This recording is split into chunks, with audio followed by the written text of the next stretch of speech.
Lika Chkonia, thank you very much for joining me in what's going on and what's about to happen. I'm sorry, government closed treatment options. How it happened? I don't know. And clinics will close, specialists will go to some other countries. Probably 60% of these people will be. Oh my God. They still think that we are doing some witchcraft and we are just creating from something. I don't know. It's just, yeah.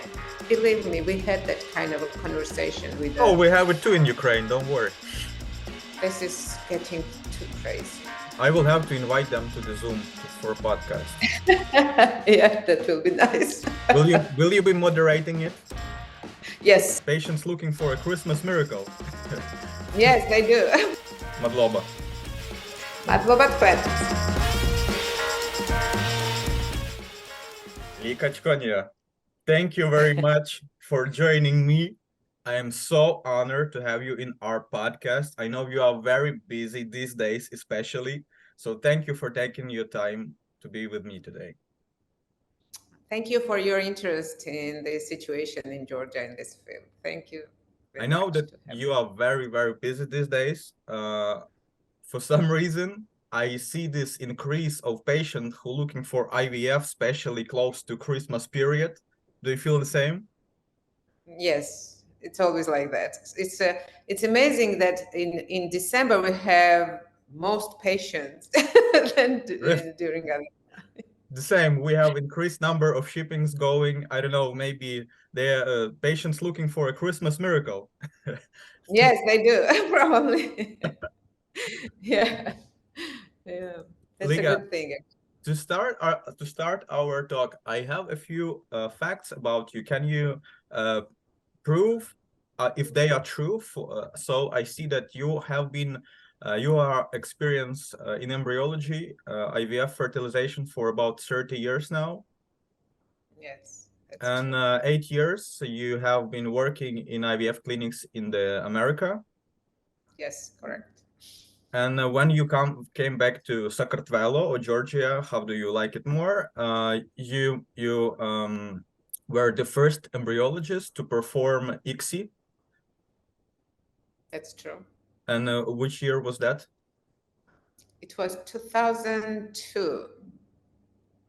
Oh, wow. So 20 years ago.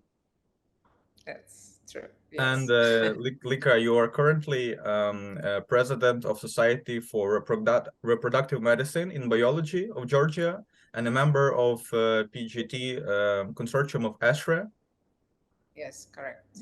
And also, I'm do you sorry. want me to continue? Or Yes. Yeah, I'm a coordinator of ESHRE, Special Interest Group, which is one of the scientific groups in ESHRE. So it's a sociocultural aspects of infertility, global and sociocultural aspects of infertility. So it's a very interesting job also.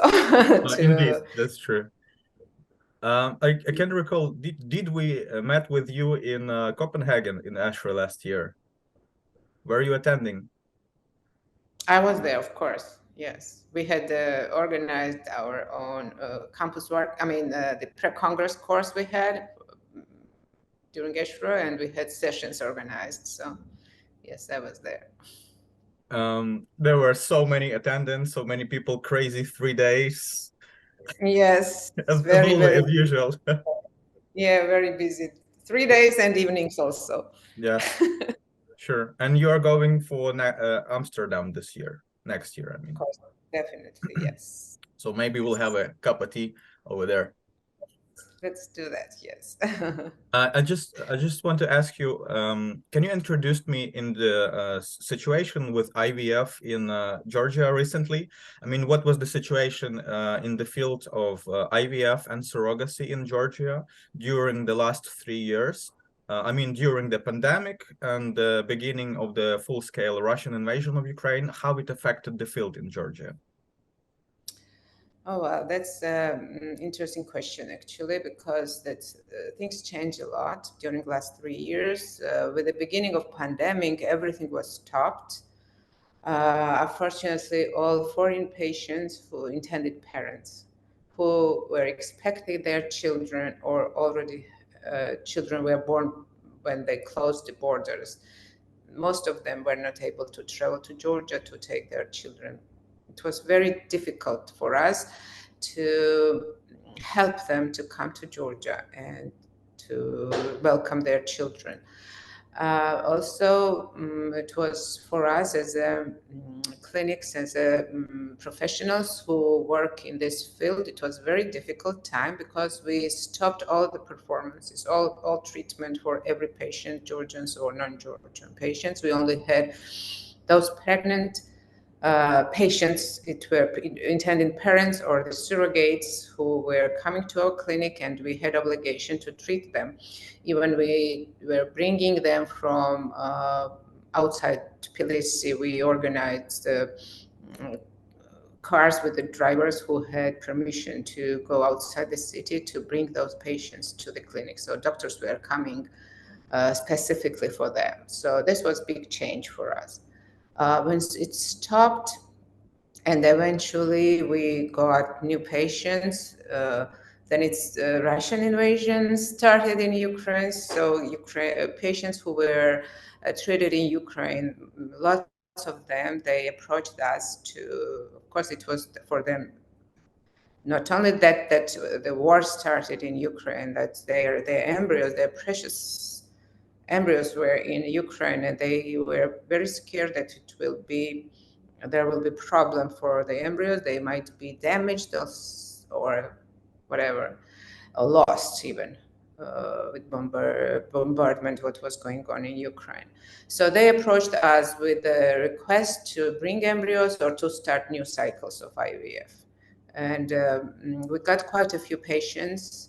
At that time, even Russia, they banned surrogacy in Russia. So patients from other countries, like many countries, which already we had from those countries patients, but the number increased, of course. And we got some kind of problems with the numbers of surrogates. A small country, so with this number of patients, what we got for last year, we kind of had problems with getting surrogates on time. Yeah, I'm guessing that a lot of Ukrainian patients went to proceed with the procedures in Georgia because for safety reasons. That's true, yeah. And well, is Georgian market oriented mostly to the international patients or to the local residents? How do you feel the percentage approximately? Because Georgia is a small country, percentage might be in favor of foreigners, but it doesn't mean that we don't treat our own citizens. Of course, we do, but I'm telling you, it's a very small country. We are only 3.5 million, so percentage is in favor to foreigners. But I can tell you that for our field, it was quite interesting to have this many patients because field was developing. Without patients, you cannot get that expertise as you need to be very successful. Also, with the existence of foreign patients, we never increased treatment cost for local patients. It's not covered by government. So they pay out of pocket. So we kind of maintain the same price from almost from the beginning of IVF in Georgia for Georgian patients. So that's a benefit. And also we could be on time. We could implement everything what's new in the whole world. We see our neighborhood countries, they are not that developed in IVF as Georgia is. They are very good, of course, but we had the benefit of those foreign patients to have everything, all state-of-art equipment or the newest procedures done in Georgia. And what about specialists? Most of the embryologists, they are Georgian or they are foreigners? Most of them are Georgians. We have few foreign embryologists, but most of them are Georgians. And the local countries you have, I'm guessing you have patients from local countries. I guess it's Turkish patients. Armenian, perhaps? No, not Armenians. No, Armenian. We don't have Armenian patients. We had lots of Azerbaijan patients. Turkish, yes. I know. Israeli Yeah, Israel, and yeah. Australia, America, Europe, from all over the world. Spain, England. My God, We, Tbilisi airport is so busy. yeah. We kept hotels and nannies very busy. So do you currently work in Tbilisi, or you go to other cities in Georgia, like Batumi? We have Sukhumi? another clinic in Batumi. Mhm. Sukhumi, unfortunately, is closed for us. I see. Yes, but we have patients from Abkhazia, and right now we are establishing. I mean, we are training Abkhazian doctors, and probably we will have more close connection with them, and the patients will be able to come here. So let's see. That will be interesting. Yeah, hopefully. Yeah. So I'm guessing let's proceed to the main question of today's podcast. We were supposed to speak about surrogacy in Georgia and recent changes to the law. I think we will try to discover it as much as possible with you. So this patients are really, really interested in what's going on and what's about to happen. So if you could please just tell me if this decision regarding the ban on surrogacy finally approved by Georgian government or still pending? This decision, which was surprising for everybody, because we worked on regulations for about, I don't know, many months. And we put very nice regulations for from medically assisted reproduction, including, of course, surrogacy donation and everything. And when this draft went to for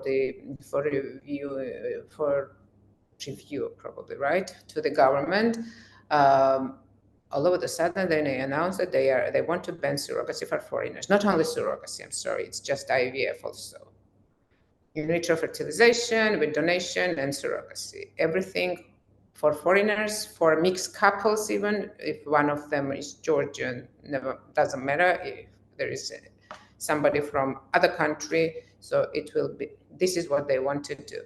Right now, we don't know when they will make a decision because it's already December, and they still need to have this draft reviewed by Committee of Parliaments, and it's not done yet. So we think that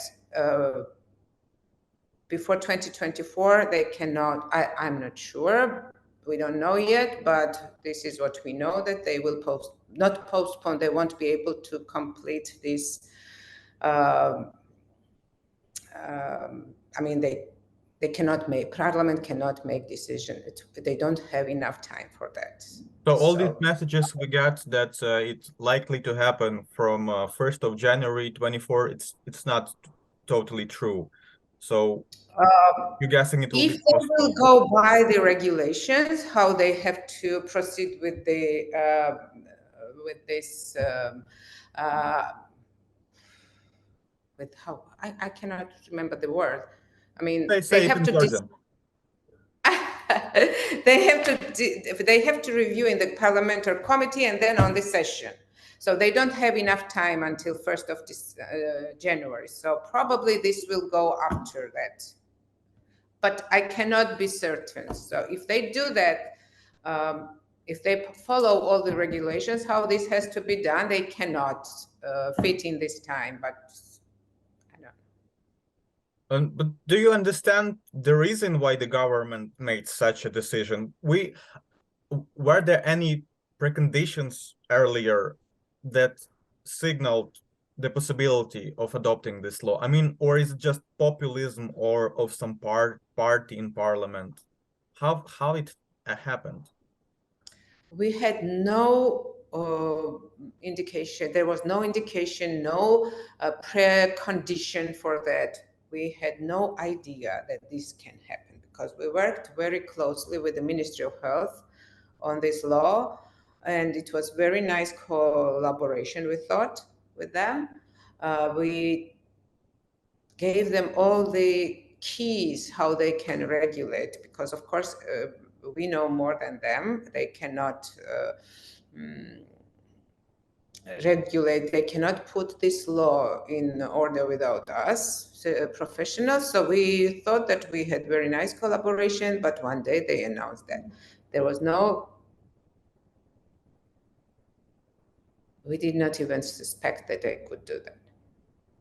Is there a certain and the reason why what they announced why they want to close surrogacy for foreigners and IVF for foreigners, that's I think that's embarrassing for all of us. And to put like that Georgian parents are better parents than any foreign parents, it's just, I think, I just don't qualify. I don't give the qualification for these sentences. Even when we asked if there is a biological bond between parents and the child, they still don't have answer on that. Well, everyone knows that Georgia is one of the most popular locations for medical tourism in the region. And I think this will greatly affect its status and Yes. and possibly even economy of the country. No, well, yeah. They said that there is a huge hazard for those children, and when they put on the scale this money what is coming to Georgia, it doesn't have that meaning as the well-being of children. But they don't have examples. We're asking them to give us example what happens if there is a trafficking or there is an organ donation unlawful, but they cannot give us the Sure, answer. they have to provide some hard evidence on No, which they don't. they based their decision. It's logical. No, they don't. No, they don't give us the evidence. Even for lawyers, our lawyers are asking them, and they said, "Oh no, it's confidential." Oh, I will have to invite them to the Zoom for a podcast. Yeah, that will be nice. Will you be moderating it? Yes, I will. I have your word. But Okay. jokes aside, what consequences could this, I mean, where this could lead to industry in Georgia? This definitely will not make better for the industry in Georgia. Where this could lead? Well, this could lead to decrease of the. First of all, we have to let go lots of people. We have to decrease the number of our staff. We are 23 clinics in Georgia, so probably 60% of these people will be. Oh my God. Yes. Next, what happens that we won't be able the clinics would not be able to purchase new equipment, adopt new technologies. We have to increase cost of treatment for Georgian patients, otherwise we cannot survive. I'm sure lots of clinics will be closed because some of them cannot survive. And the worst part is that most of the clinics will move to different countries. Does local government evenly bothers about all of these problems that will, and who is gonna clean this mess after their decision? I don't know. It's their job. I don't know. So yeah, they were told even that we will move to another country because we have an obligations, right? Patients who have their embryos in our centers, we have to take care of that. even the patients who rely on us, they didn't start yet the process, but they wanted to work with us, so we are not going to abandon them. We cannot tell them, okay, go wherever you want, because these are patients who suffered for many, many years. They had lots of treatments. They spend enormous amount of money already for that. They have a hope that they will have eventually their children. So we cannot stop like that and tell them, we don't care, whatever happens to you. So we have a huge obligation on our shoulders, which we want to fulfill. As I said before, you are a chair of Georgian Society for Reproductive Medicine and Embryology. So here's my question. What actions do you take in order to influence this decision making of the government? I mean, it hasn't been confirmed yet. So what are you doing to make the best outcome for the situation? Well, what we are trying to do is that not only me, all of us in the society, we are working with the government, with parliament. We are trying to explain to them. We are trying to explain to journalists what's happening, and that they are actually killing this treatment in Georgia. So we somehow succeeded. We gave, correct explanation, correct. We kind of tried to teach them what IVF, what medically assisted reproduction is. They still think that we are doing some witchcraft and we are just creating from something. I don't know. It's just, yeah. Believe me, we had that kind of a conversation with. Oh, we have it too in Ukraine. Don't worry.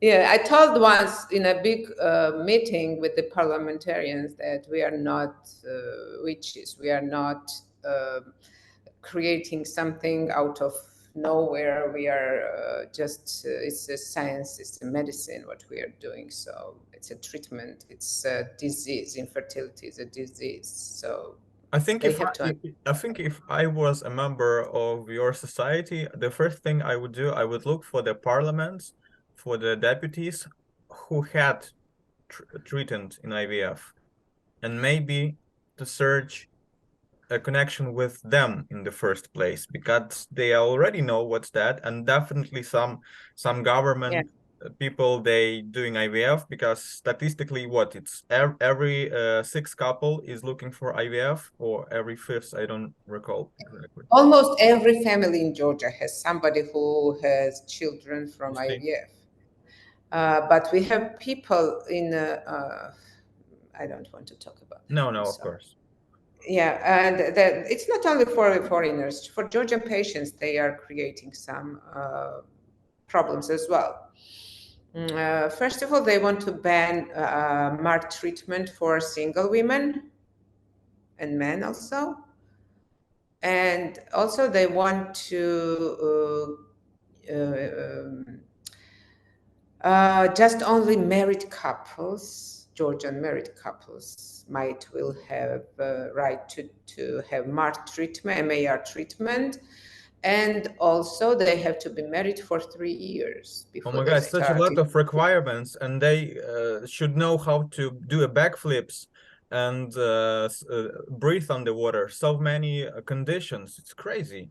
Yeah, because it's not coincides with medical decision, because when a couple is not pregnant after trying for 1 year, they consider infertile and they have to be treated. But they are not allowed to be treated for 3 months, for 3 years. Can you imagine somebody who is 37, just got married, and in 3 years she will be 40, so she will have to have donor eggs, and they are banning donation as well for Georgian patients. So this is getting too crazy. Since you mentioned that almost every couple, not a lot of them, Georgian couples looking for IVF, and if we're talking that the whole field will shrink after such decision, clinics will close, specialists will go to some other countries, and etc. So this will affect the Georgian patients in the first place, because you will lose a lot of specialists, clinics will be closed, a lot of queues, prices will go higher. I mean, and Georgian patients who were not able to, who will not be able to do treatment in Georgia because of these restrictions, they go to another country. Yes, they will go, I don't know, to Ghana, to Colombia, wherever, yeah. Mexico, and so on. I mean, what advice would you give to patients considering treatment in Georgia next year? Well, if this ban will be postponed, then they can freely approach us. We can start treatment here. And if something happens, we already have plans. We can, in 1 month, move to Armenia and start there. So they will be in a safe hand. It's again in Reproart, and they will be treated the same way as it was in Georgia, in Georgian clinic Reproart. Okay. Is it a very difficult connection between Tiflis and remind me the capital of Armenia? Yerevan. It's Yerevan. 5 hours. It's a 5-hour drive. It's same as from Tbilisi to Batum. Okay. Or 45 minutes flight. And Yerevan has most flights from Europe, so that's not a problem. I see. Well, how does Reproart support patients who are considering treatment or are already undergoing treatment in your clinic? Can you please share your insights? Well, this is what I'm saying, that we are not going to tell them that, well, I'm sorry, government closed treatment options. So we will help them to move to Armenia or in another country, also very close to us. Of course. So with the regulations, which will be suitable for those couples who are approaching us. So we will go on that journey with them to the end before they will have children there, which will be fulfilled. That's very noble of you to take care of your patients until the end, to be with them, to support them, I mean, it's such a fragile topic. It's so sensitive for people who are having troubles conceiving or a child, or doing this a natural way, and now they decided to proceed with in vitro, and now they have more obstacles from the government, cannot foresee the future, the pressure lies on them. It's very sad, and God bless, they have doctors like you, like the society, who can take care of them, take them with their hands, tell them they're not alone, tell them they have to fight for this, tell them there's hope, there's success. Yes. This is a very noble mission you have.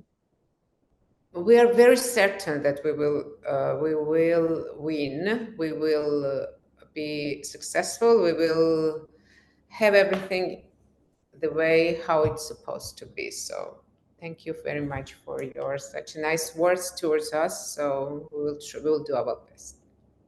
Thank you very much for taking this time again with me, Lika. I really appreciate it. It was a pleasure. I hope patients, specialists will find this conversation useful, and I hope so. we'll stay in touch. We'll keep the situation on the pulse. We always pray for best. You never know, but this fight is definitely worth fighting to the end. Yes, that's true. Lika, thank you so much. Lika, I wish you a lovely Monday, rest of the week. God bless you. Thank you. It was nice meeting you, and Madloba. Madloba twins. Nachwamdis. Nachwamdis. Bye bye, Lika. Bye.